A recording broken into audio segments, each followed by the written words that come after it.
Hello everyone, hello students. I hope all of you are doing very well. So today we are going to start day 1 हमारे JEE 45 days crash course का. ठीक है.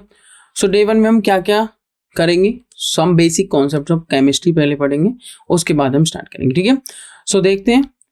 सो some basic concept of chemistry से 1 से 2 questions आते हैं. This is the approximate weightage. Okay. So आप देख सकते हैं some basic concepts of chemistry. Chemistry आपको पता है, chemistry is the like a branch of science जिसमें हम क्या डिस्कस करते हैं, composition of matter, right, like this type of things हम डिस्कस करते हैं. तो इसमें सबसे पहले हम पॉइंट्स को कवर करेंगे, वो है हमारा laws of chemical combinations. Laws of chemical combinations के अंदर कुछ लॉज आते हैं. कौन कौन से लॉज है देखिए. The combination of elements to form compound is governed by the following 5 basic laws. First law क्या है आपका, law of conservation of mass. What is the second law? Law of definite proportion. Third law क्या है आपका, law of multiple proportions. Fourth law, Gay-Lussac law of gaseous volumes. And fifth one is Avogadro's law. ठीक है. ये 5 basic laws हैं जिनको हमें discuss करना है. ठीक है. फर्स्ट ऑफ ऑल तो फर्स्ट हमारा टॉपिक क्या है, लॉज ऑफ केमिकल कॉम्बिनेशन, जिसके अंदर हम इन 5 लॉज को डिस्कस करेंगे. सो जो कॉम्बिनेशन ऑफ एलिमेंट, जैसे हमारे पास आपने सभी ने देखा है पीरियडिक टेबल होती है, हमारे पास 118 एलिमेंट्स हैं इस पीरियडिक टेबल में. इस टाइप की आपके पास पीरियडिक टेबल है, आप अपनी बुक्स में देख सकते हैं. सो इस पीरियडिक टेबल में 118 एलिमेंट्स को प्रॉपरली ऑर्गेनाइज किया गया है. यहाँ पे नीचे भी 2 रोज होती हैं इस टाइप से. ठीक है. और आप देख सकते हैं 118 एलिमेंट्स को इसमें क्या किया गया है, प्रॉपरली तरीके से ऑर्गेनाइज्ड किया गया है. ठीक है. So 118 elements have been discovered so far. अब इन 118 एलिमेंट्स, जैसे मान लीजिए आपके पास ऑक्सीजन एलिमेंट्स है, जैसे मान लीजिए आपके पास सल्फर एलिमेंट है, तो सल्फर और 2 ऑक्सीजन कंबाइन हुए तो क्या बन गया जी, सल्फर और 2 ऑक्सीजन कंबाइन हो गए तो आपके पास बन गया SO2. क्या बन गया, SO2 सल्फर डाइऑक्साइड. इसी तरीके से बन जाता CO2, इसी तरीके से बन जाता carbon monoxide, iron sulphide, ammonia, CH4. ये कुछ बेसिक से कंपाउंड्स है. क्या है ये, कुछ बेसिक से कंपाउंड्स. तो इन कंपाउंड्स का फॉर्मेशन को जो गवर्न करते हैं वो ये 5 बेसिक लॉज. तो हम स्टार्ट करेंगे लॉ ऑफ कंजर्वेशन ऑफ मास से. फर्स्ट लॉ क्या कहता है, लॉ ऑफ कंजर्वेशन ऑफ मास. किसमें पढ़ रहे हैं हम इनको, लॉज ऑफ केमिकल कॉम्बिनेशंस में. So law of conservation of mass states that for all physical and chemical changes there is no net change in mass. मतलब क्या कह रहा है ये कह रहा है मैंने कोई रिएक्शन कराई, मैंने कहा A रिएक्ट कर रहा है B के साथ और प्रोडक्ट बना रहा है C. मैंने कहा A मैंने लिया 10 ग्राम, B मैं ले लेता हूँ 5 ग्राम, तो C कितना बनना चाहिए, लॉ कह रहा है कि C बनना चाहिए 15 ग्राम अगर कोई और वेस्ट नहीं है तो. ठीक है. तो 10 + 5 15 ग्राम. मतलब ये हमारे क्या है, रिएक्टेंट्स, और ये हमारा क्या है, प्रोडक्ट. क्या है, प्रोडक्ट. तो according to the law of conservation of mass, according to the law of conservation of mass, जो हमारा प्रोडक्ट है, जो total mass of the product है, वो किसके इक्वल रहेगा, total mass of the reactants के. ये किसका है, law of conservation of mass के अकॉर्डिंग. मतलब during a balance chemical equation, during a balance या in a balance chemical equation या ड्यूरिंग ए केमिकल रिएक्शन, आप क्या कह सकते हैं, जो total mass of the reactants रहेगा वो इक्वल रहेगा total mass of the products के. And during a chemical reaction total mass of the reactants must be equal to the total mass of the product. इसके अलावा आप क्या कह सकते हैं, in a balanced chemical equation the number of atoms of each and every element, ठीक है, सभी के नंबर ऑफ एटम्स क्या रहने चाहिए, रिएक्टेंट साइड और प्रोडक्ट साइड एकदम इक्वल. ठीक है, एकदम क्या रहने चाहिए, इक्वल. चलिए मूव करेंगे नेक्स्ट पॉइंट पर. This means that matter can not be created nor destroyed. बिल्कुल ठीक बात है, matter can not be created nor destroyed. Second law आता है हमारा लॉ ऑफ डेफिनाइट प्रोपोर्शंस, जिसका दूसरा नाम है law of constant proportion. Law of constant proportion. तो आप सभी को ध्यान से समझने कुछ बेसिक से लॉज. तो लॉ क्या कहता है, पहले इसकी डेफिनेशंस देखते हैं. Law of definite proportion states that A given compound always contain exactly the same proportion of elements by weight. चलिए समझ लेते हैं इसका क्या मीनिंग है. आप हो अभी अपने ऑफिस में, ठीक है जी, फिर आप गए घर, ठीक है जी, फिर आप गए मार्केट, ओके, फिर आप किसी रिलेटिव के पास गए, ओके, फिर आप कहीं फ्रेंड के घर चले गए और फिर आप वापस अपने घर पे आ गए. सो आपने 1 गिलास वाटर यहाँ पे यूज किया, 1 गिलास वाटर आपने यहाँ पे यूज किया, 1 गिलास वाटर आपने यहाँ पे यूज किया. वाटर का फॉर्मूला आप सभी को पता है H2O. वाटर का फॉर्मूला H2O, वाटर का फॉर्मूला H2O. अच्छा, 1 गिलास वाटर आपने यहाँ पे यूज किया, वो भी H2O. 1 गिलास वाटर आपने यहाँ पे यूज किया, वो भी H2O. फिर आप कहीं बाहर चले गए, दूसरे स्टेट में चले गए, स्टेट चेंज कर दिया, कंट्री भी चेंज हो गई, कंट्री वापस भी आ गई, फिर भी क्या रहा, फॉर्मूला H2O. क्या फॉर्मूला रहा, H2O। तो यही तो कहता है law of constant proportion, law of definite proportion. ये कहता है कि जो इनका मास रेशियो है एलिमेंट्स का, मास रेशियो निकालिए, हाइड्रोजन का मास होता है 1U और ऑक्सीजन का होता है 16U, वो हम डिस्कस करेंगे। तो कितने हाइड्रोजन है यहाँ पे, 2 हाइड्रोजन, सो कितना हो गया 2 रेशियो, कितने ऑक्सीजन है 1 ऑक्सीजन, तो ऑक्सीजन का कितना होता है 16, तो हाइड्रोजन रेशियो ऑक्सीजन कितना हो गया आपका, हाइड्रोजन रेशियो ऑक्सीजन कितना हो गया, हाइड्रोजन रेशियो ऑक्सीजन कितना हो गया 1:8, कितना हो गया आपका एकदम 1:8। तो जब भी यहाँ पर भी जो आपका हाइड्रोजन रेशियो ऑक्सीजन रहेगा वो 1:8 रहेगा, यहाँ पर भी 1:8 रहेगा, इधर भी 1:8 है, इधर भी 1:8 है, इधर भी 1:8 है। कहने का मतलब ये हुआ कि irrespective of the source, irrespective of the source and everything, जो H2O का जो मास रेशियो रहेगा एलिमेंट्स का, वो हमेशा क्या रहेगा, हाइड्रोजन टू ऑक्सीजन 1:8, क्या रहेगा हमेशा 1:8। बस आपको इन सिंपल सी बातों का ध्यान रखना है। So water is always composed of hydrogen and oxygen in the ratio 1:8 by weight. Not only water, इसकी कुछ और भी एग्जांपल्स है, जैसे आप CO2 ले सकते हो, इसमें आपको दिखेगा कार्बन रेशियो, जब आप ऑक्सीजन निकालोगे तो कार्बन होता है 12 और ऑक्सीजन को हो जाएगा 16 2 32, मतलब हो जाएगा 4 3 12 और 4 8 32। सिंपलेस्ट रेशियो तक आना है तो ये हमेशा 3:8 में मिलेगा irrespective of source.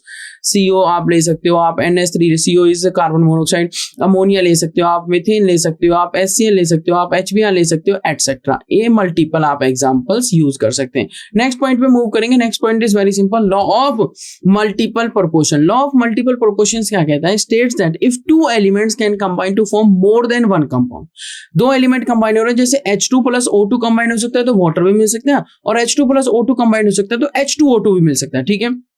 The mass of one element that combined with the fixed mass of the other elements are in the ratio of small whole numbers। वो क्या कह रहा है, चलिए समझ लेते हैं।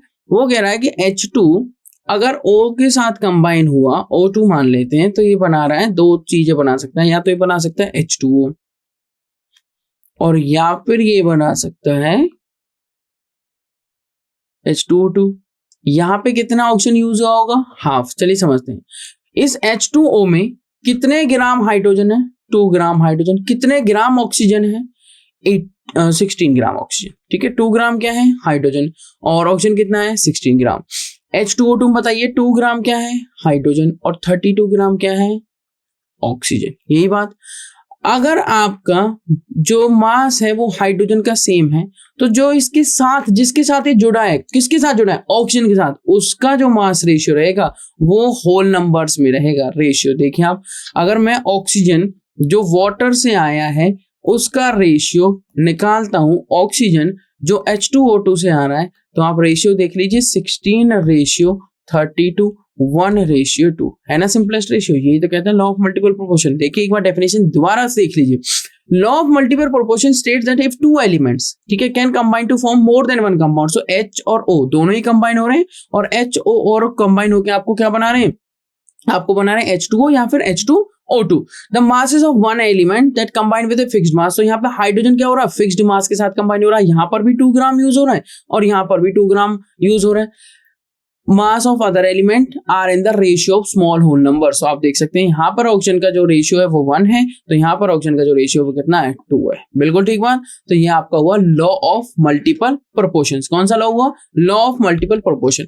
नेक्स्ट लॉ आपका आता है गे-लुसाक लॉ। गे-लुसाक लॉ क्या कहता है, Gay-Lussac law of gaseous volume states that when gases combine, जब क्या हो रही है, गैसेस कंबाइन हो रही है और are produced in a chemical reaction, they do so in a simple ratio by volume provided all gas are at the same temperature and pressure. सभी gases same temperature and pressure पे होनी चाहिए। जैसे कि आप एग्जांपल ले सकते हैं, 100 ml of hydrogen gas combine हुआ किसके साथ, हाइड्रोजन गैस कंबाइन हुआ 100 ml, किसके साथ कंबाइन हो रहा है 50 ml ऑक्सीजन के साथ, तो ऑक्सीजन के साथ कंबाइन हो रहा है 50 ml के साथ, ठीक है। तो आपको क्या मिल रहा है, वाटर वेपर्स मिल रहे हैं, कितने 100 ml, क्या मिल रहे हैं 100 ml, क्या मिल रहे हैं आपको वाटर वेपर्स, 100 ml क्या मिले वाटर वेपर्स। आप इसको बैलेंस्ड कर सकते हैं।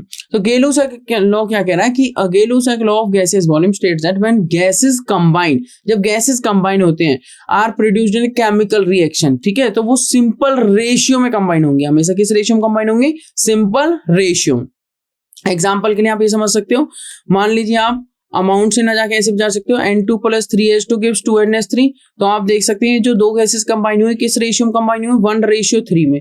अब आप अभी जो मैंने एग्जांपल लिखा H2 + O2 गिव्स H2O, मैंने कहा कि 100 ml water 100 ml H2 combine हो रहा है 50 ml किसके साथ, O2 के साथ। आप इसका रेशियो निकालिए जरा, कितना आया 2:1। कितना आया 2:1। आप देख लीजिए यहाँ पे कितने हाइड्रोजन यूज हो रहे हैं 2, और कितने ऑक्सीजन 1, राइट। एक तरीके से कैसे वो देखिए आप यहाँ पे जब आप इसको बैलेंसिंग करेंगे तो या तो आपको यहाँ पे 2 यूज करना होगा और यहाँ पे 2 यूज करना होगा, तब ये कंप्लीटली बैलेंस हो जाएगी। या फिर दूसरा तरीका बैलेंसिंग का ऐसे कर सकते हो, H2+ एकदम सिंपलाइज करनी है तो H2+ ½ O2 फ्रैक्शन में जाके गिव्स H2। तो आप देख सकते हो यहाँ पे 2:1। क्या रेशियो आ रहा है 2:1। 2:1। तो ये इनका, अगर आप यहाँ पे 400 ml लेते हो, अगर आप यहाँ पे क्या लेते हो 400 ml, तो यहाँ पे करना होगा आपका 200 ml डेफिनेटली यूज होगा। बिल्कुल ठीक बात, ये आपका गे-लुसाक लॉ। नेक्स्ट लॉ आता है आपका Avogadro law. Avogadro law simple, V directly proportional to N। क्या कह रहा है, V directly proportional to N, मतलब it states that equal volume of all gases at the same temperature and pressure. Pressure and temperature क्या रहना चाहिए, same, contains the same number of molecules. क्या contain कर रहा है, सेम नंबर ऑफ मॉलिक्यूल्स, मतलब V directly proportional to N। कोई भी गैस हो, CO2 हो, CO कार्बन मोनोऑक्साइड हो, ऑक्सीजन हो, नाइट्रोजन हो, अमोनिया हो, तो स्टैंडर्ड टेम्परेचर एंड प्रेशर पर 1 mole of any gas, 1 mole of any gas क्या कंटेन करता है 22.4 लीटर, या फिर मैं बोल सकता हूं 22,400 millilitre. 1 mole of any gas, कोई भी गैस हो इतनी वॉल्यूम ऑक्यूपाई करेगी, ठीक है। Consider 2 equal volume samples of gases, 1 of hydrogen and 1 of nitrogen eight the same temperature and pressure, ठीक है। तो आप हाइड्रोजन का सैंपल ले लीजिए, आप नाइट्रोजन का सैंपल ले लीजिए, आप ऑक्सीजन का सैंपल ले लीजिए इनके साथ, तो 1 मोल जो रहेगा, अगर इक्वल वॉल्यूम, 1 मोल ना बोल के मैं इक्वल वॉल्यूम भी बोल सकता हूँ, consider 2 equal volume, so 1 mole जो रहेगा किसी भी गैस का वो 22.4 लीटर ऑक्यूपाई करेगा। This is the Avogadro law, मतलब V directly proportional to N। यहाँ से एक फॉर्मूला भी हम बना सकते हैं, क्या फॉर्मूला बना सकते हैं कि जो आपका V है वॉल्यूम, वो डायरेक्टली प्रोपोर्शनल N की, मतलब V/N, अगर मैं प्रोपोर्शनलिटी का साइन हटाता हूं तो क्या आ जाता है K, तो आप लिख सकते हो V1/N1 = V2/N2। बिल्कुल ठीक बात, आप ये फॉर्मूला भी अप्लाई कर सकते हैं। चलिए मूव करेंगे नेक्स्ट पॉइंट पे। नेक्स्ट आपकी इंपॉर्टेंट थ्योरी आती है, जो जिस थ्योरी ने John Dalton was the scientist जिन्होंने यूज किया था लॉज ऑफ केमिकल कॉम्बिनेशंस का, क्या देने के लिए, अपनी थ्योरी देने के लिए, किसके ऊपर, नेचर ऑफ मैटर को बताने के लिए। क्या बताने के लिए, मैटर का नेचर एक्सप्लेन करने के लिए, डिस्क्राइब करने के लिए अच्छे से। ये कौन सी थ्योरी आई, डाल्टन्स एटॉमिक थ्योरी। चलिए इनके कुछ पोस्टुलेट्स हैं, कुछ इंपॉर्टेंट पॉइंट्स हैं, वो समझ लेते हैं। सो क्या क्या पॉइंट्स इन्होंने दिए, matter is composed of indivisible atoms, ठीक है। सो क्या इससे बना हुआ है, टाइनी टाइनी स्मॉल एटम से बना हुआ जो इंडिविजिबल है। ये अकॉर्डिंग टू जॉन डाल्टन था कि जो एटम है वो कैसे इंडिविजिबल है, जिनको काटा नहीं जा सकता, डिवाइड नहीं किया जा सकता। फिर क्या कहा इन्होंने, second point, atoms of the same elements have identical properties including mass while atoms of different element differ in mass. इस पॉइंट का क्या मीनिंग है वो भी समझ लेते हैं। कितनी सिंपल सी बात है, अगर एटम सेम एलिमेंट के कंबाइन किए, मान लीजिए जैसे मान लो आपने लिया आयरन एलिमेंट, आपने लिया ऑक्सीजन एलिमेंट, आपने लिया नाइट्रोजन एलिमेंट, तो आयरन के जितने भी एटम्स रहेंगे वो सभी आइडेंटिकल रहेंगे शेप, साइज, मास में। बिल्कुल ठीक बात, क्योंकि ये सभी बने किससे, iron atom, iron atom, iron atom, iron atom, इनसे बने, ठीक है। ये सभी क्या है, atoms.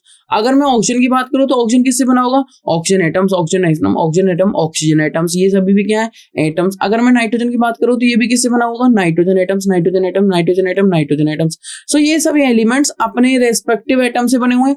Iron element iron atom से बना हुआ, ऑक्सीजन एलिमेंट ऑक्सीजन एटम से बना हुआ, नाइट्रोजन एलिमेंट नाइट्रोजन एटम से बना हुआ। बट समझने वाली बात क्या है, अगर मैं आयरन आयरन आयरन आयरन की एटम्स को कंपेयर करूं तो वो शेप, साइज, मास में आइडेंटिकल रहेंगे, सेम रहेंगे।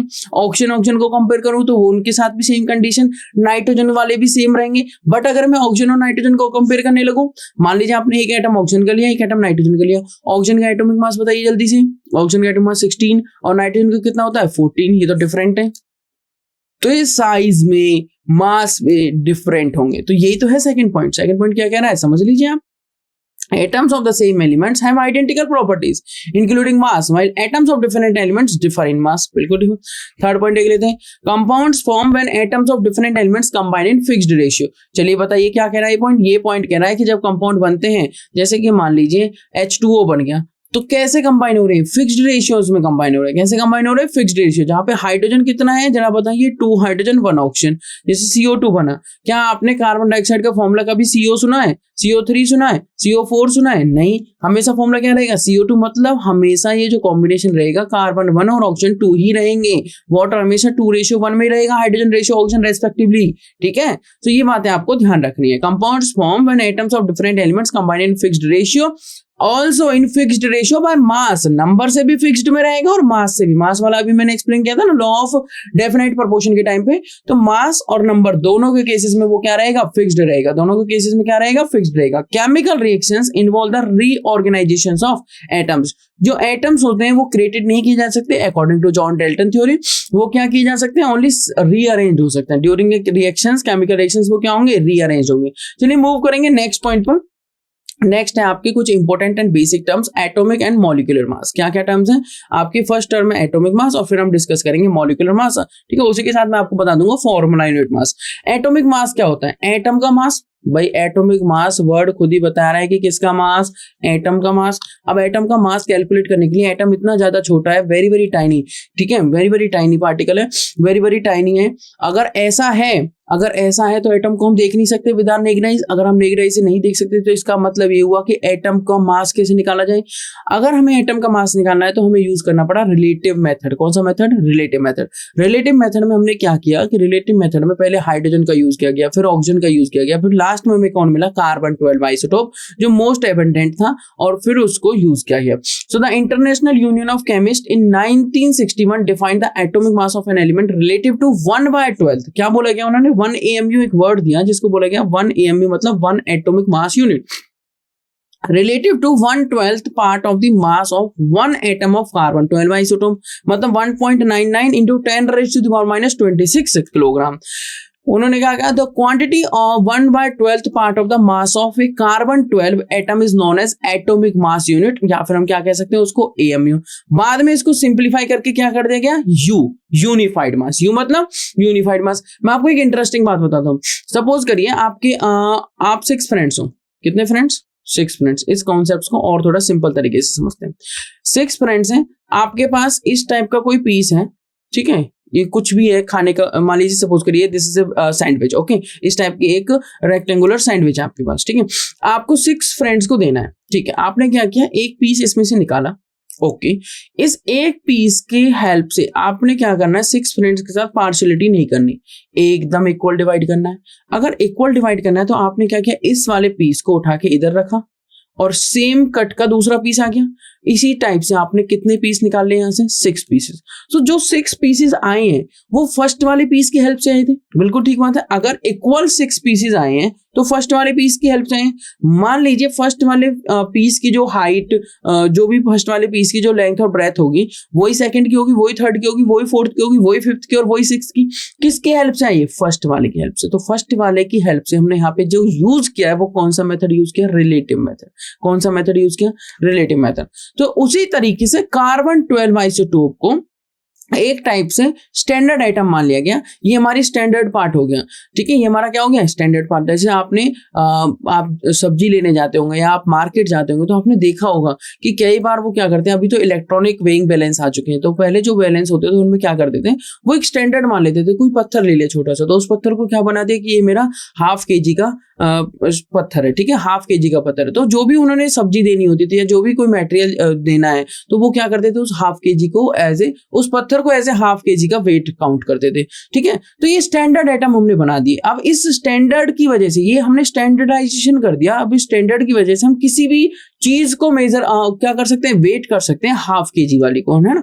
और ½ kg वाले को अगर मैंने हाफ करके 2 बार कोई चीज मेजर कर ली तो वो 1 kg बन गया। मैं आगे 1 kg के लिए उसको स्टैंडर्ड कर सकता हूँ। सो दैट्स टोटली डिपेंड्स, ठीक है। तो इसको बोलते हैं हम रिलेटिव मेथड। तो हमें रिलेटिव मेथड का यूज करना है। रिलेटिव मेथड का यूज करते हुए कार्बन 12 आइसोटोप का यूज किया गया और कार्बन 12 आइसोटोप की हेल्प से जो अभी तक हमारे 118 एलिमेंट्स हैं उनका क्या निकाला गया? Atomic mass. So carbon 12 isotope की हेल्प से जो हाइड्रोजन का एटॉमिक मास बताया गया वो बताया गया कितना? 1 AMU।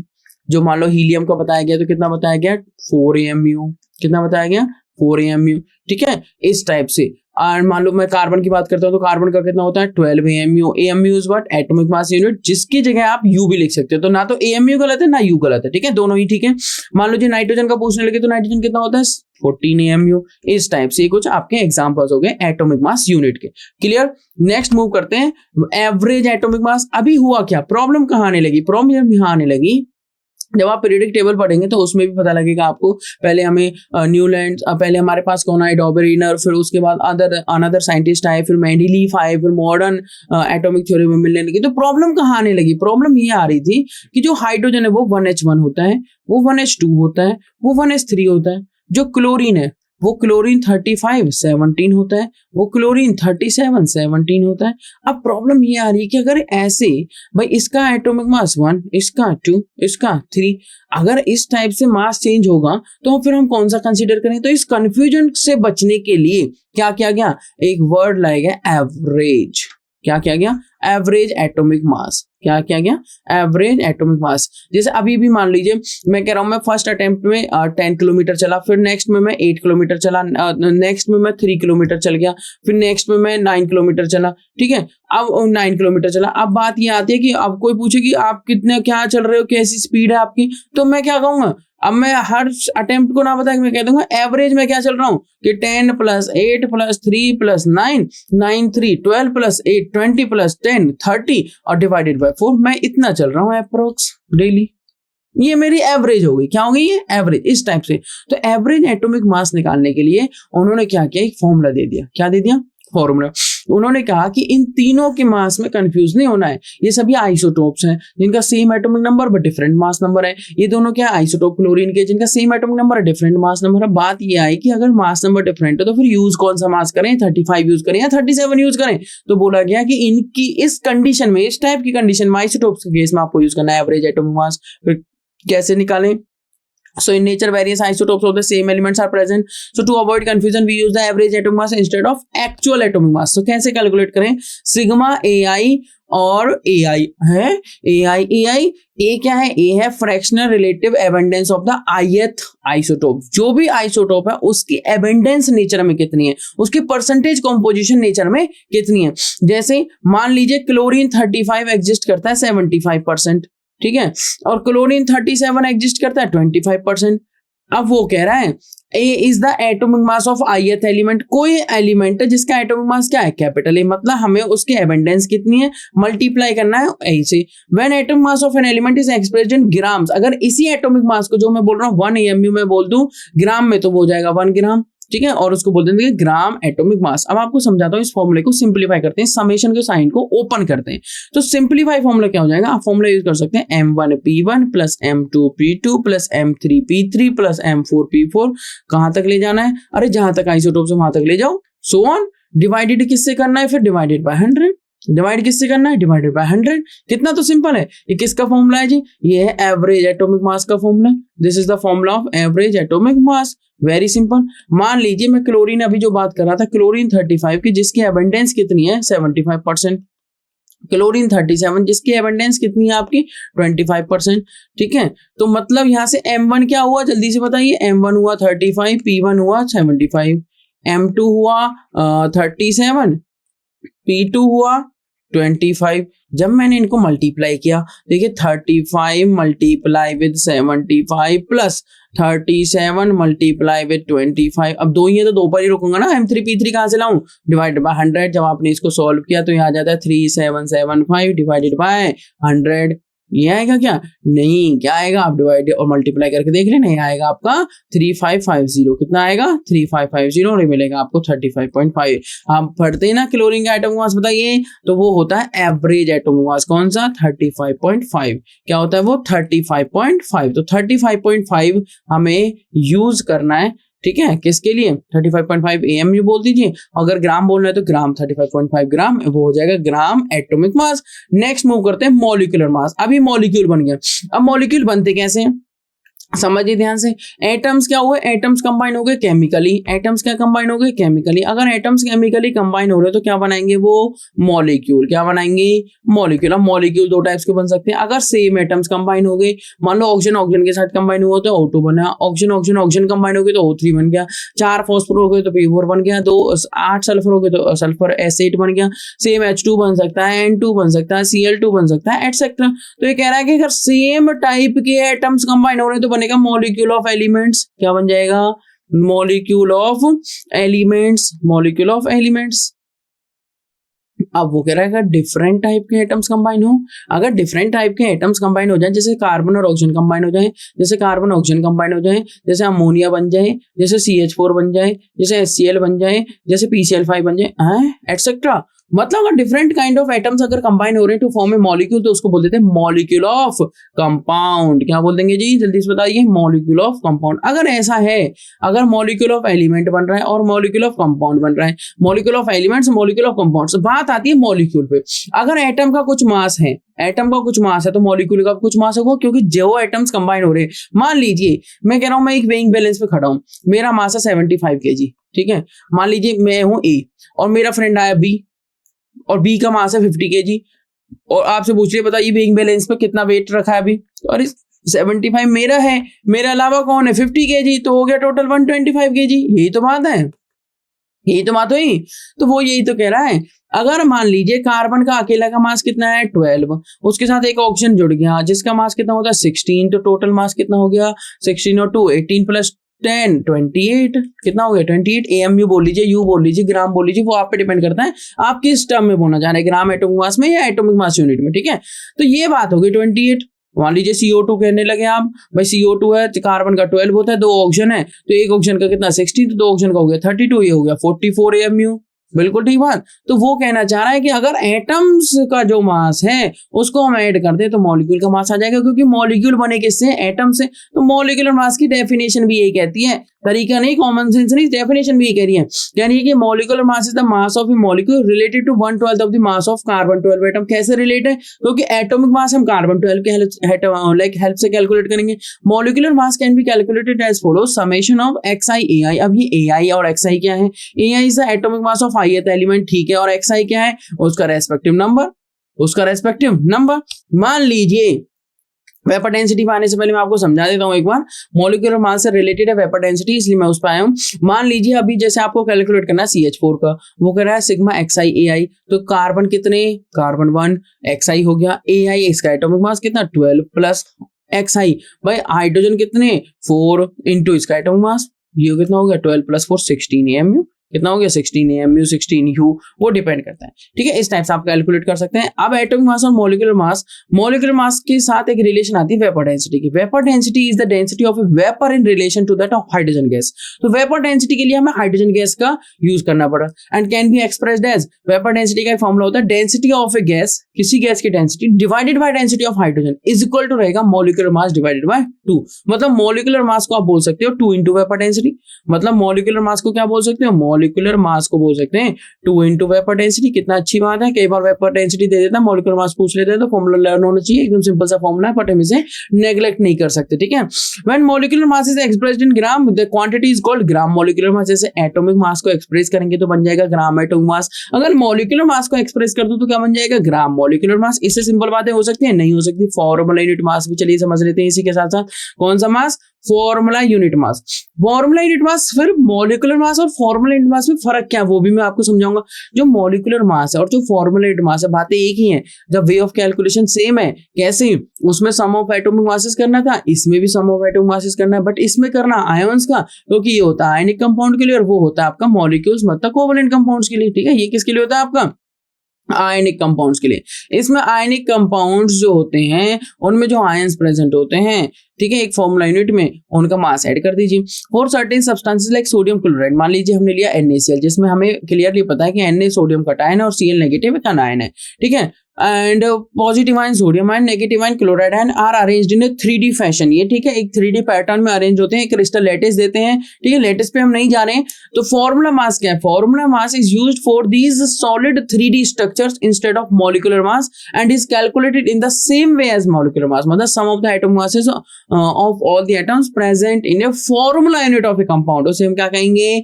Formula unit mass. कितनी सिंपल सी बात है। अभी इंपॉर्टेंट कॉन्सेप्ट आता है जहां से आपको क्वेश्चंस देखने को जरूर मिलेंगे। Mole concept. मोल कॉन्सेप्ट ये है क्या? मोल, पहले ये मोल समझते हैं। ये मोल बड़ा परेशान कर रहा है। ये मोल परेशान नहीं करेगा आपको, समझिए। वन मोल क्या है? आपने पढ़ा, मैंने कहा आपसे 1 पेयर पेन लेके आइए, तो आप कितने पेन लेके आएंगे? जल्दी से बताइए। 2 लेके आएंगे। मैंने कहा आपसे 1 पेयर माइक लेके आइए, तो आप कितने माइक लेके आएंगे? 2 लेके आएंगे। मैंने कहा 1 पेयर बुक्स लेके आइए, तो आप कितनी बुक्स लेके आएंगे? आपको क्लियरली बताया, यूनिवर्सल बात हो गई। स्टैंडर्ड कर दिया, इसको स्टैंडर्ड कर दिया। कैसे कर दिया? कि 1 पेयर का मतलब 2, 1 पेयर का मतलब 2। मैंने कहा 1 डजन चेयर लेके आइए, आप कितनी चेयर लेके आएंगे? 12। मैंने कहा 1 डजन एग लेके आइए, आप कितने लेके आएंगे? 12। अच्छा, मतलब ये भी यूनिवर्सल, मतलब ये भी फिक्स कर दी। 1 पेयर का मतलब 2, 1 डजन का मतलब 12। क्या अगर मैं आपसे कहता हूं कि आपने अपने हाथ में ऐसे करके एक मुट्ठी में क्या ले लिया? सैंड ले लिया, रेत ले लिया, और मैंने कहा पार्टिकल्स को काउंट कर दीजिए। और छोड़िए, आपने अपने हेयर्स को ऐसे पकड़ा और मैंने बोला काउंट कर दीजिए। Can you count in dozen और पेयर? बड़ा मुश्किल है, बड़ा नंबर हो जाएगा, एकदम बहुत बड़ा नंबर। उस नंबर को छोटा करने के लिए, अभी ये तो चीजें आप देख सकते हो, बट जो चीजें आप देख भी नहीं सकते, अगर मैं उन्हें काउंट करने के लिए कहूं, मैं कहूं इलेक्ट्रॉन को काउंट करिए, मैं कहूं प्रोटॉन को काउंट करिए, मैं कहूं बताइए कितने कटायन से कितने पॉजिटिव चार्ज पार्टिकल है, मैं कहूं कितने नेगेटिव चार्ज स्पीसीज से बताइए, मैं कहूं कितने मॉलिक्यूल से बताइए, कितने एटम से बताइए, थोड़ा सा डिफिकल्ट होगा, है ना, इन वेयर और डजन में काउंट करने का। सो क्या हुआ, इस चीज को मतलब माइक्रोस्कोपिक पार्टिकल, ये मैक्रोस्कोपिक वर्ल्ड हो गया पेयर और डजन वाला, माइक्रोस्कोपिक पार्टिकल को काउंट करने के लिए, माइक्रोस्कोपिक पार्टिकल को काउंट करने के लिए हमें यूज करना पड़ी एक क्वांटिटी जिसको बोला गया 1 मोल। अब 1 मोल में भी एक नंबर फिक्स कर दिया गया जिसे बोला गया एवोगैड्रो नंबर। कौन सा number? Avogadro number. Amedeo Avogadro ने नंबर दिया था, एमिडियो एवोगैड्रो ने। नंबर का एक, अब जैसे ये नंबर फिक्स है 2, वैसे ये नंबर फिक्स है 6.022 into 10⁻23। ये नंबर फिक्स कर दिया गया और उन्होंने बोल दिया 1 मोल का कुछ भी हो, 1 mole of anything contains 6.022 into 10⁻23 of that particular thing. तो समझते हैं मोल कंसेप्ट को। क्या हुआ? The mole represented by the symbol mole, ठीक है, यूनिट के टाइम पे मोल लिख देना, वैसे बोलते हैं मोल, MOL, इज द डेजिग्नेटेड ऐसा unit for measuring the amount of substance. 1 mole by definition comprises exactly, exact number देखिए 6.0221407 इतना बड़ा थोड़ी याद रखना है। न्यूमेरिकल के टाइम पे क्या यूज करना है? 6.022 into 10⁻23। कई बार न्यूमेरिकल में मेंशन करता है कि ओनली यूज करिए 6 into 10⁻23। ठीक है, तो एक नंबर क्या कंटेन कर रहा है? 1 मोल का मतलब 6.0221407 into 10⁻23 elementary entities and corresponds to the Avogadro constant, जिसको रिप्रेजेंट कर दिया जाता है Na से या फिर N0 से रिप्रेजेंट कर देते हैं कभी कभी। एंड इसकी यूनिट रहेगी भाई इतने नंबर पर मोल, मतलब यूनिट क्या रहेगी? Mole inverse. एवोगैड्रो कांस्टेंट की, एवोगैड्रो नंबर की यूनिट क्या है? Per mole. Regardless of the substance in question 1 mole contains, मैंने क्या कहा था? कितना भी हो 1 मोल का मतलब तो यही है, 1 mole contains the same number of elementary entities. चलिए समझते हैं मोल कॉन्सेप्ट का यूज और फिर कुछ करेंगे questions. The mass of 1 mole of substance expressed in grams is referred as molar मास।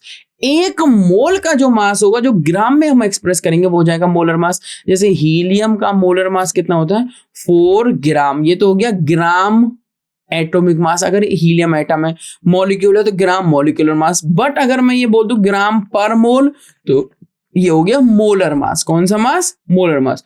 मैंने कहा ऑक्सीजन का मोलर मास बताइए, 16 ग्राम पर मोल, मतलब एक मोल का जो मास है वो कितना है? 16 ग्राम। एक मोल का मास ऑक्सीजन का कितना है? 16 ग्राम। ये बात आती है किसकी? दिस इज द थिंग जो हमें माइंड में हमेशा कीप रखनी, ठीक है। अब एक फॉर्मूला रिलेट किया गया कि नंबर ऑफ मोल्स हम निकाल सकते हैं।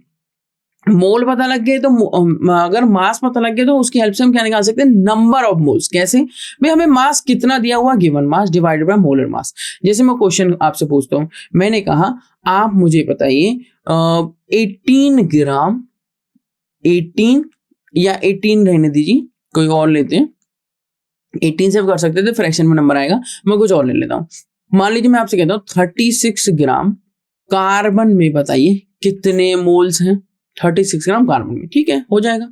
Number of moles is equal to number of moles of carbon बताने, ठीक है। Number of moles of carbon is equal to given mass है 36 ग्राम, मोलर मास होता है 12 ग्राम पर मोल। 12 ग्राम पर मोल यहाँ गया ऊपर, ठीक है। तो 36 ये कैंसिल हुआ, कितने मोल्स आ गए जी जल्दी बताइए? 3 मोल। कितने मोल आ गए? 3 मोल। तो 36 ग्राम कार्बन में 3 मोल्स प्रेजेंट है। कितने मोल प्रेजेंट है? 3 मोल। चलिए क्वेश्चन देख लेते हैं, आपको थोड़ा और इजी रहेगा। मोल कॉन्सेप्ट सिंपल है। मोल कॉन्सेप्ट में आपने फॉर्मुलेस देख लिया, आपने फॉर्मुलेस देख ली तो आपको ये समझ में आ गया कि कैसे करना है, ठीक है। नंबर ऑफ मोल्स का गिवन मास में molar mass, number of atoms बताने, क्या बताना है? Number of atom in the following samples of the substance is the largest. ये ध्यान रखना, लार्जेस्ट, सबसे ज्यादा किसमें। अब नंबर ऑफ एटम्स तक जाने के लिए पहले आपको निकालना है number of moles. Number of moles की जो डेजिनेशन सिंबल है वो स्मॉल एन बोल देते हैं। मतलब पहले निकाल लीजिए एन सभी के लिए, इसके लिए भी एन निकाल लीजिए, इसके लिए भी एन निकाल लीजिए, इसके लिए एन। एक फॉर्मूला और बताता हूँ। नंबर ऑफ मोल्स, एक मोल में कितने होते हैं जी? नंबर 6.022 इंटू 10^23 ये नंबर होता है। मान लो मैंने कहा एक मोल ऑक्सीजन एटम, तो उसके अंदर कितने रहेंगे? 6.022 इंटू 10^23 ऑक्सीजन एटम्स, ठीक है। तो एक मोल ऑफ एनी नंबर वो रहेगा, एक मोल ऑफ एनीथिंग वो रहेगा 6.022 इंटू 10^23 ऑफ दैट थिंग, ठीक है।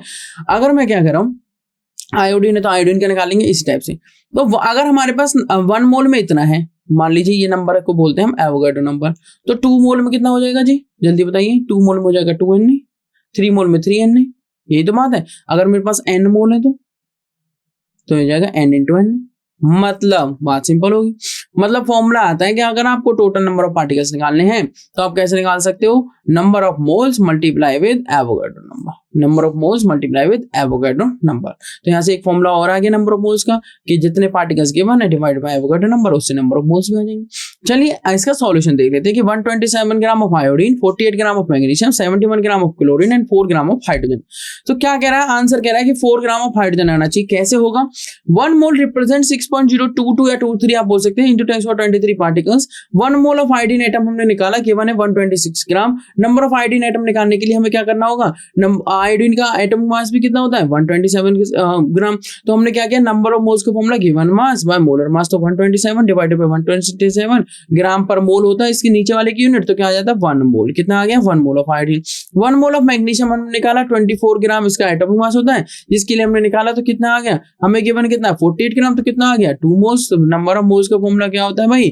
नंबर ऑफ मोल्स का formula given mass by molar मास, तो कितना आ गया? 2 मोल, ठीक है। 1 मोल ऑफ क्लोरीन का निकाला, क्लोरीन का भी मैंने करके बताया था, एवरेज एटॉमिक मास 35.5, गिवन कितना है? 71। तो नंबर ऑफ मोल्स का फॉर्मूला क्या होता है? 71 डिवाइडेड बाय 30.5, ये गिवन मास 71 है, तो कितना आ गया? 2 मोल्स। अब उसके बाद क्या कह रहा है? उसके बाद कह रहा है ठीक है इतना तो कैलकुलेट हो गया, हाइड्रोजन के लिए भी कैलकुलेट कर लीजिए। फिर अगर हमें हाइड्रोजन के लिए भी कैलकुलेट करना है तो वो भी हम कर देंगे। तो हाइड्रोजन के लिए क्या लिख रहा है देखिए, given that 4 gram of hydrogen atom, तो 4 ग्राम हाइड्रोजन आपको गिवन है। 4 ग्राम हाइड्रोजन का मतलब नंबर ऑफ एटम्स, हाइड्रोजन का मास कितना होता है जी? 1 ग्राम पर मोल। तो 1 ग्राम पर मोल मतलब 1, तो 4/1 कितना आ गया? 4। तो सबसे ज्यादा किस पे दिख रहा है? 4। अगर 4 लाइक क्या है यहाँ पे? 4 मोल्स हाइड्रोजन एटम्स यहाँ पे प्रेजेंट है, तो number of atoms of hydrogen कितने हैं? 4 मोल्स ऑफ हाइड्रोजन एटम, ठीक है। अगर आपको एग्जैक्ट नंबर निकालना है तो 4 को मल्टीप्लाई कर दीजिए किससे? एवोगाड्रो नंबर से। ये इसका क्या हो जाएगा? सॉल्यूशन। सो सबसे ज्यादा किसमें दिख रहे हैं आपको? क्लियरली विजिबल है 4 वाले में। चलिए मूव करेंगे एग्जांपल 2 पे, ये भी आप कर सकते हैं। The ratio of number of oxygen atom, oxygen atom की नंबर कितना देगा? 16 ग्राम ऑफ ओजोन, ठीक है, O3, 28 gram of CO carbon monoxide and 16 gram of O2। वो कह रहा है नंबर ऑफ ऑक्सीजन एटम का रेशियो बताइए। नंबर ऑफ ऑक्सीजन एटम का रेशियो O3 दे रखा है, रेशियो CO, रेशियो O2, ठीक है। इतने इतने परसेंटेज है, इसमें ऑक्सीजन एटम का रेशियो बता दीजिए। सॉल्यूशन क्या कह रहा है कि उसका आंसर आना चाहिए 1:1:1। अच्छा कैसे देख लेते हैं। O3 का मॉलिक्यूलर वेट होता है 48 ग्राम per mole, 16 into 3। It means weight of 1 mole of O3 is 48 gram and 1 mole of O3 के मतलब 3 एटम्स ऑफ ऑक्सीजन। तो इन 48 gram of O3 number of atoms of oxygen 3। सो 16 ग्राम में कितने आ जाएंगे? 1। तो हमने 16 ग्राम के लिए कैलकुलेट कर लिया। उसके बाद CO का molecular weight 12 + 16 28 gram per mole. It means 1 mole of CO का मतलब 28 gram and 1 mole of CO के पास कितने एटम ऑफ ऑक्सीजन है? 1 एटम। मतलब 28 ग्राम के पास कितने एटम ऑफ ऑक्सीजन है? 1। सिमिलरली मैंने O2 का निकाल लिया, O2, ठीक है। O2 का आ गया 12 + 16 कितना आ गया? जल्दी बताइए। O2 का 16 इंटू 16 प्लस 16 क्या रहेगा 16 प्लस 16 16 प्लस 16 कितना हो जाएगा 32. तो it means one mole of O2 is 32 gram and in one mole of O2 we have 2 atoms of oxygen. तो 32 ग्राम ऑफ O2 का मतलब कितने एटम ऑफ ऑक्सीजन 2. तो 16 ग्राम में कितने आ गए 1. 16 ग्राम में कितने आ गए 1. ठीक है जी. अब हमें क्या करना है तो आंसर क्या आ गया 1:1:1. आंसर कितना आ गया 1:1:1. ये हमारी बेसिक सी बात होगी. ठीक है. ठीक है. उसने कहा था नंबर ऑफ ऑक्सीजन एटम बता दीजिए इस परसेंटेज में. मतलब इतने गिवन मास में 16 ग्राम के लिए पूछा है और इसके लिए 28 ग्राम में पूछा था और इसके लिए 16 ग्राम पूछा था. 1:1:1 बनाएंगे. एक क्वेश्चन और डिस्कस कर लेते हैं. ट्रांजिशन मेटल M फॉर्म से वॉलेटाइल कंपाउंड. ठीक है. Which has a vapour density. हो वेपर डेंसिटी दे दी. हमें पता है वेपर डेंसिटी मल्टीप्लाई कर दीजिए 2 आ जाएगा मॉलिक्यूलर मास. ठीक है. It contain 74.75% of chlorine. The formula of the metal chloride. कितना सिंपल क्वेश्चन है. सॉल्यूशन देख लेते हैं. वो कह रहा है कि 74.75 of chlorine means 74.75% of chlorine means 74.75 gram chlorine present in 100 gram of metal chloride. ये बात बोल सकते हैं कि इतने परसेंटेज इतने ग्राम प्रेजेंट है 100 ग्राम में. तो वेट ऑफ मेटल कितना हो गया. वेट ऑफ मेटल हो गया इसको माइनस कर दीजिए 25.25 ग्राम मेटल हो गया और आपका 100 ग्राम में से 74.75 ग्राम क्लोरीन एटम हो गया. इक्विवेलेंट वेट निकालने का फॉर्मूला क्या. Weight of metal divided by weight of chlorine multiply with 35.5 ग्राम. तो आंसर आ जाएगा आपका कितना 25.25 ये हो गया और 74.75 ये हो गया मल्टीप्लाई विद 35.5 12 आ गया. क्या आ गया equivalent weight 12. Valency of metal का फॉर्मूला 2 इंटू वेपर डेंसिटी और equivalent weight of metal plus 35.5. ठीक है. वैलेंसी ऐसे हम निकाल सकते हैं इंटू 35.5. तो आ गया आपका 4. तो मॉलिक्यूलर फॉर्मूला क्या बन गया MCl4. तो करेक्ट ऑप्शन क्या आ गया आपका B. ठीक है. 2 मतलब. अब आता है इक्विवेलेंट वेट. इक्विवेलेंट वेट अभी आपने समझा तो उसको समझ लेते हैं थोड़ा डिटेल में. इक्विवेलेंट मास और equivalent weight can be calculated as follow. जैसे इक्विवेलेंट वेट निकालने के लिए आपको क्या करना है molecular weight divide by n. अब ये n क्या है. n is called like valence factor या फिर n फैक्टर. क्या बोल सकते हैं n फैक्टर या फिर वैलेंस फैक्टर. अब ये डिफरेंट कंडीशंस के लिए डिफरेंट रहेगा. तो कैसे कैसे कैलकुलेट करें समझिए. फर्स्ट कंडीशन में इक्विवेलेंट वेट का फॉर्मूला होता है molecular weight divide bye valency. तो ये वैलेंसी भी हो सकता है. क्या हो सकता है वैलेंसी. सेकंड केस में equivalent weight of N acid और बेस. अगर मान लीजिए कोई एसिड है HCl तो उसने कितने H रिलीज किए H एक H और Cl नेगेटिव. तो 1 H रिलीज किया तो एसिडिटी बेसिसिटी कितनी हो गई एसिडिटी 1. तो इक्विवेलेंट वेट क्या हो जाता है molecular weight divided bye acidity या बेसिसिटी ऑफ एसिड और बेस. थर्ड है equivalent weight of a compound. Equivalent weight of compound क्या हो जाता है molecular weight divided bye valency of cation और अनायन. वैलेंसी ऑफ कटायन और अनायन. फोर्थ हो जाएगा equivalent weight of an ion. Equivalent weight of ion क्या रहेगा molecular weight divided by number of electronic charge. Molecular weight divided by number of electronic charge. So इस type से आप calculate कर सकते हैं. इस टाइप से क्या कर सकते हैं आप कैलकुलेट कर सकते हैं. उसके बाद आ जाता है next concept percentage composition. Percentage composition simple सा कॉन्सेप्ट है. For a particular element in A given compound अगर हमें कैलकुलेट करनी है मास परसेंटेज या मास फ्रैक्शन किसी भी पर्टिकुलर एलिमेंट का तो वो आप इस फॉर्मूले की हेल्प से कैलकुलेट कर सकते हैं कि mass percentage of an element equal to mass of that element in that compound divide by total mass of the compound. ठीक है. Divide by total mass of the compound multiply कर दीजिए 100 से. अगर परसेंटेज नहीं निकालनी फ्रैक्शन निकालना है तो 100 से मल्टीप्लाई नहीं करना है. तो इसका एक क्वेश्चन देख लेते हैं सिंपल सा. The most abundant elements by mass in the body of a healthy human are. Oxygen होता है 61.4%. ध्यान रखना परसेंटेज. कार्बन होता है 22.9%. हाइड्रोजन होता है 10%. नाइट्रोजन होता है 2.6%. The weight which a 75 kg person would gain. इतना गेन करेगा अगर मैं जितने हाइड्रोजन है जो कि 10% हैं वो 1H वाले हैं उनको रिप्लेस कर दो 2H से. मतलब मास डबल कर रहा हूं. तो सॉल्यूशन देख लेते हैं. आंसर आना चाहिए 7.5 kg और वेट गेन कर लेगा. तो आंसर कैसे करेंगे according to the question. Weight of the person कितना है 75 kg. मास परसेंटेज सभी के लिए ऑक्सीजन के 61.4, कार्बन के 22.9, हाइड्रोजन के 10% और नाइट्रोजन के माने 2.6%. ठीक है. अब मास ऑफ 1 हाइड्रोजन कितना है. इतने 1 हाइड्रोजन वाले कितने के बने मतलब जिनका 1 AMU या 1 ग्राम पर मोल मास है 10% ऑफ 75 kg. मतलब 7.5 kg ये प्रेजेंट है 1H वाले. 2H का मास क्या हो जाएगा डबल. मतलब 1H का मास अगर 70.5 kg है तो 2H का कितना हो जाएगा 2 इंटू 7.5 kg मतलब 15 kg. अभी जो मास कितना था 75 था वो 7.5 kg और बढ़ जाएगा. ठीक है. तो समझिए according to the question all 1H are replaced by 2H. So the increase in weight of 1H minus weight of 2H. ठीक है. इज इक्वल टू कितना आ गया वेट ऑफ 1H कितना आपको बताइए 15. ठीक है. 1H वालों का कितना है अगर आपको इंक्रीज इन वेट निकालना है तो जो ज्यादा है, जैसे 2H वालों का ज्यादा है तो wait of 2H minus weight of 1H कर दीजिए। 2H वालों को कितना 15 माइनस 7.5 तो 7.5 किलोग्राम इंक्रीज हुआ है। हाइड्रोजन की वजह से अब कितना हो चुका है 15 kg। ठीक है, तो ये आपका एग्जाम्पल 4। इसके बाद कुछ इंपॉर्टेंट टर्म्स आ जाते हैं जैसे एम्पेरिकल फॉर्मूला और मॉलिक्यूलर फॉर्मूला। अब ये एम्पेरिकल फॉर्मूला और मॉलिक्यूलर फॉर्मूला क्या है, ये सिंपल सी बात कह रहा है। ये कह रहा है एम्पेरिकल फॉर्मूला है सिंपलेस्ट रेशियो, एम्पेरिकल फॉर्मूला है सिंपलेस्ट रेशियो, और molecular formula actual number of atoms. Molecular formula क्या कहता है, एक्चुअल जो एटम्स उसके अंदर प्रेजेंट है वो मॉलिक्यूलर फॉर्मूला बताएगा। So an empirical formula represent the simplest whole number ratio of various atoms present in a compound. बिल्कुल ठीक बात। Whereas the molecular formula shows the exact number of different types of atoms present in a molecule of a compound। ठीक है, तो n की value आप निकाल सकते हैं molar mass as per molecular formula divided by molar mass as per empirical formula, मतलब empirical formula mass. ठीक है, उससे आप n की वैल्यू निकाल सकते हैं। आप समझिए एग्जांपल 5 की हेल्प से एम्पेरिकल फॉर्मूला और मॉलिक्यूलर फॉर्मूला को। The empirical formula of a compound is CH2O। ठीक है, उसके बाद हम स्टोइकियोमेट्री देखेंगे थोड़ी सी। If it's vapour density is 90 मतलब वेपर डेंसिटी का डबल करके आप निकाल सकते हैं molecular mass. Find out the molecular formula of the compound. Formula बताना है आपको। चलिए काफी सिंपल है, फॉर्मूला आ जाएगा C6H12O6 और आप सभी का फेवरेट ग्लूकोज है। ये क्या है, ये ग्लूकोज। चलिए वेरी गुड। अब इसका आप सॉल्यूशन कर सकते हैं। ठीक है, नेक्स्ट आता है आपका स्टोइकियोमेट्री एंड स्टोइकियोमेट्रिक कैलकुलेशन। जैसे कि इसका अगर आपको क्या करना है, देखिए जैसे आपने ये देखा यहाँ पे कि जो n है वो है molecular formula mass divided by empirical formula मास। अब आपको एम्पेरिकल फॉर्मूला गिवन है, अगर आपको इसका सॉल्यूशन भी चाहिए तो वो बहुत सिंपल है। देखो आप कर सकते हैं।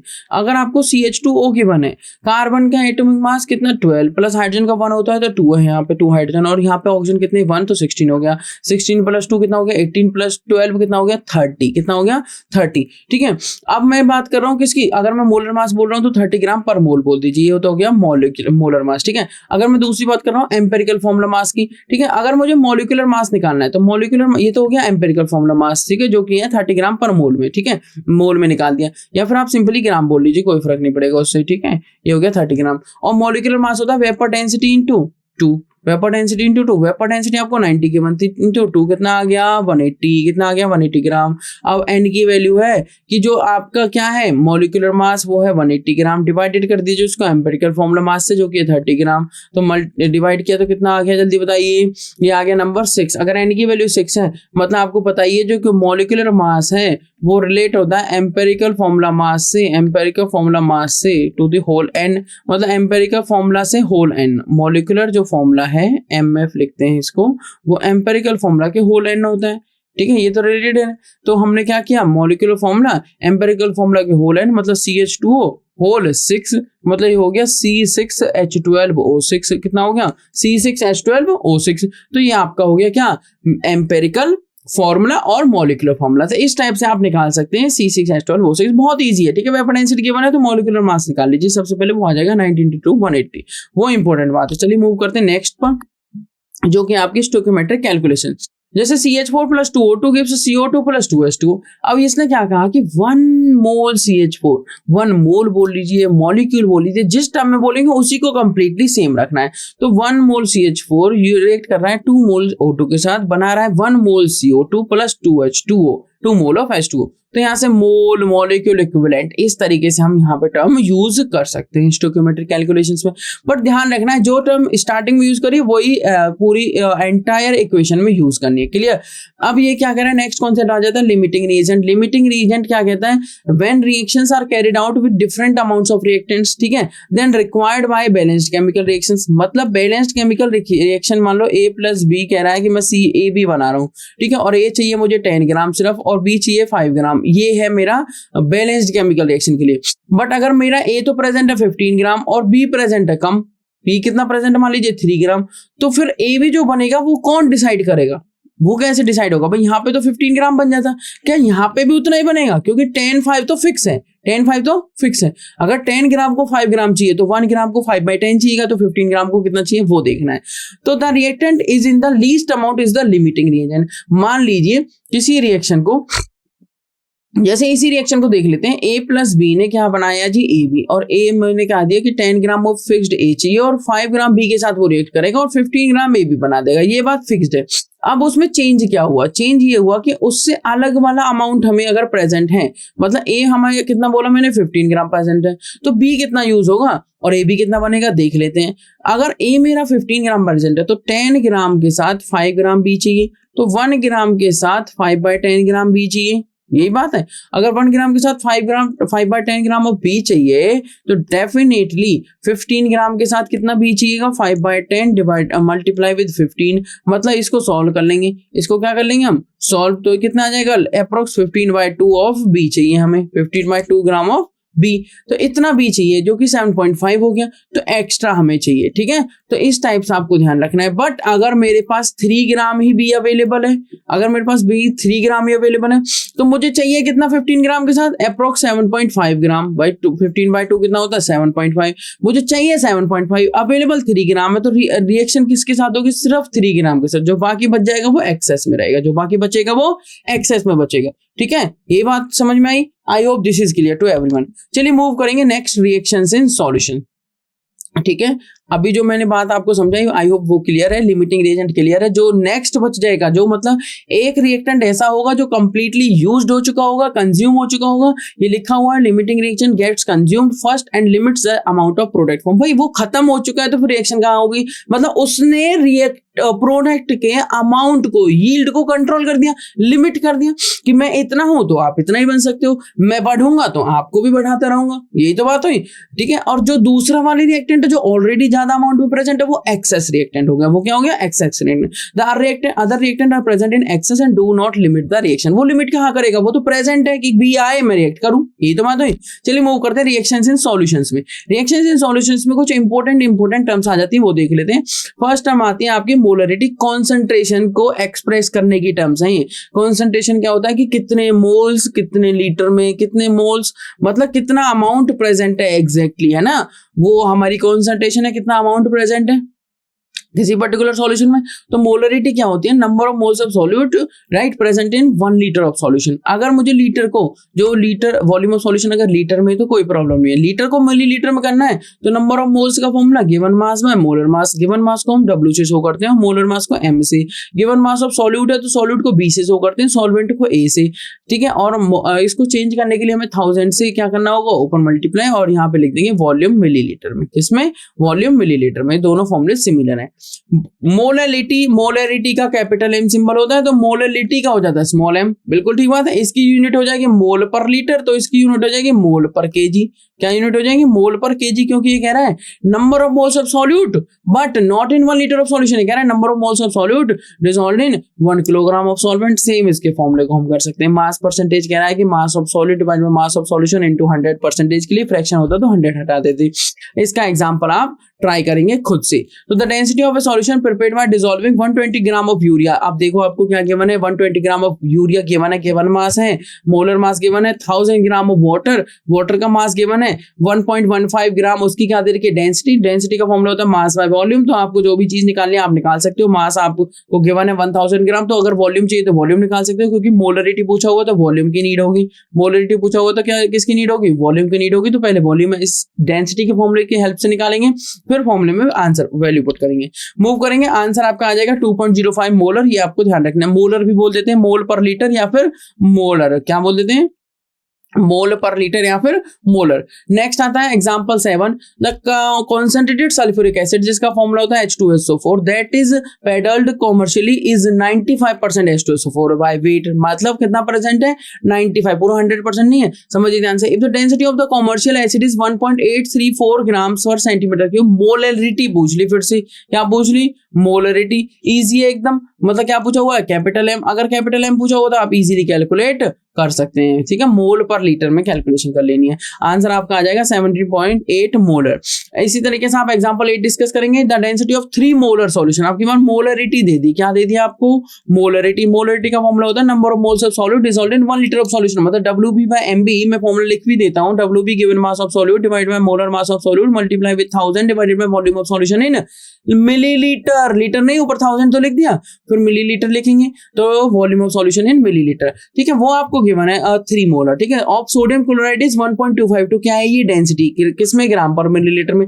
मोलिलिटी पूछ ली, बताओ कितना इजी सा क्वेश्चन पूछा, मोलिलिटी बता दो। तो सॉल्यूशन विल बी NaCl का मास भी गिवन है आपको, मोलर मास 58.5 ग्राम पर मोल। चलिए काफी सिंपल, एग्जांपल 8 है जिसका आंसर आएगा 2.79 मोल पर केजी। आप बोल सकते हो मोलल, क्या बोलेंगे इसे, मोलल बोलेंगे भाई, मोलल, इस तरीके से मोलल या फिर मोल पर केजी, ठीक है। ये दो इसकी यूनिट है। एग्जांपल 9 डिस्कस करने से पहले एक और कॉन्सेप्ट आता है मोल फ्रैक्शन। मोल फ्रैक्शन को दिखाते हैं हम काई से, ये किसका सिंबल है, काई का, इसको क्या बोलते हैं, काई। बट किस, ये अगर मैंने ऐसे बना दी तो x, ठीक है। तो आप बनाने के लिए वो इस तरीके से बनेगा काई, और ध्यान रखना है। तो मोल फ्रैक्शन ऑफ ए, किसी का भी फ्रैक्शन निकालना है तो जिसका निकालना है वो divide by total. Mole fraction है तो number of moles of A divide by total number of moles, ठीक है। मोल फ्रैक्शन ऑफ बी निकालना है तो number of moles of B divide by total number of moles.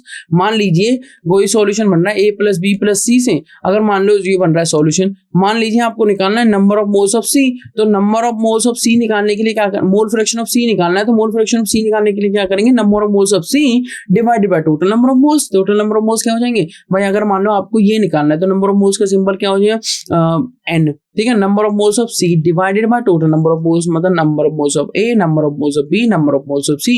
या आप देख सकते हैं NC डिवाइडेड बाय NT, और ये हो गया आपका काई और C, ठीक है। काई C मतलब मोल फ्रैक्शन ऑफ C, ठीक है। मोल फ्रैक्शन ऑफ ए, एक चीज ध्यान रखनी है, फ्रैक्शन में 1 के इक्वल होगा, परसेंटेज 100 के इक्वल होती है, ठीक है। तो हमें क्या ध्यान रखना है कि ए का जो भी फ्रैक्शन आए, बी का जो भी फ्रैक्शन आए, सी का जो भी फ्रैक्शन आए, टोटल सम करेंगे तो 1 आना चाहिए। अगर एक सॉल्यूशन में 2 ही चीजें ए और बी, तो दोनों का सम करेंगे तो 1 आना चाहिए। 4 चीजें हैं तो चारों का सम करेंगे तो 1 आना चाहिए। मतलब मोल फ्रैक्शन ऑफ टोटल कितना आना चाहिए, 1। मतलब mole fraction of A plus B ये इक्वल टू क्या रहेगा, 1, अगर सॉल्यूशन में 2 ही चीजें ए और बी। चलिए एक एग्जांपल है 9, ये आप डिस्कस करेंगे इसी बेसिस पे। ए 5.2 मोलर, ओहो मोलरिटी दे दी आपको, molarity. Solution of methyl alcohol, methyl alcohol का फॉर्मूला मैं बता देता हूं, CH3OH, वो गिवन भी आपको। Is supplied what is a mole fraction of methyl alcohol in the solution. कितना इजी क्वेश्चन, आप इजीली कर सकते हैं। मोल फ्रैक्शन किसी का भी निकालना हो, मिथाइल अल्कोहल का निकालना है तो मिथाइल अल्कोहल के मोल्स ऊपर divided by total number of moles, ठीक है। नेक्स्ट बात पे मूव करेंगे, इसका आंसर आ जाएगा 0.086। मोल फ्रैक्शन की कोई यूनिट थोड़ी होगी, फ्रैक्शन है ये, तो जो यूनिट ऊपर होगी वो यूनिट नीचे होगी, कैंसिल आउट हो जाएगा। नेक्स्ट बात है एग्जांपल 10, ये भी आप डिस्कस करेंगे। 1 gram of carbonate M2CO3, carbonate दे रखा है जी कोई M2CO3, मेटल कार्बोनेट है M2CO3, फॉर्मूला दे रखा है। मतलब मेटल की जो वैलेंसी है वो क्या होनी चाहिए, अगर मेटल की वैलेंसी 2+ हुई तो फॉर्मूला ये आएगा नहीं, क्योंकि 2 से 2 कैंसिल हो जाएगा। इसका मतलब मेटल की वैलेंसी कुछ और है, वो आप चेक करेंगे क्या होनी चाहिए, ठीक है। तो फॉर्मूला क्या दे रखा है आपको, M2CO3, इसका मतलब मेटल की वैलेंसी 1 है। मतलब ये जैसे Na पॉजिटिव हो सकता है, K पॉजिटिव हो सकता है, ये ध्यान रखना है, ठीक है। On treatment with excess HCl, ठीक है, इसको ट्रीट करा दिया HCl के साथ। आपको बताइए अगर कोई भी मेटल कार्बोनेट एसिड के साथ रिएक्शन करता है तो आपको क्या बनाता है, सॉल्ट प्लस, बताइए जल्दी से, salt plus water plus carbon dioxide gas, ये तो बनेगा salt plus water plus carbon dioxide gas. Carbon dioxide कितनी बन रही है जी, 0.01। अच्छा जी, कोई मेटल कार्बोनेट या मेटल बाइकार्बोनेट अगर एसिड के साथ रिएक्शन करता है तो बनाता है salt plus carbon dioxide gas plus water, और कार्बन डाइऑक्साइड यहाँ पे बन रही है 0.0 मोल, 1 मोल, ठीक है। The molar mass of M2CO3, ओहो कितना इजी क्वेश्चन पूछा। M2CO3 का मोलर मास बता दीजिए और यूनिट भी दे दी ग्राम पर मोल में, और नियरेस्ट इंटीजर तक बता दीजिए। कहां तक बता दीजिए, नियरेस्ट इंटीजर तक। तो ये आपका है example 10। I hope this is clear. So ये 5 क्वेश्चंस आपको डिस्कस करने हैं एज ए होमवर्क, मैंने आपको प्रोवाइड किए हैं। And some basic concepts of chemistry हम आज कवर कर चुके हैं, काफी इंटरेस्टिंग था, ठीक है। So thank you so much.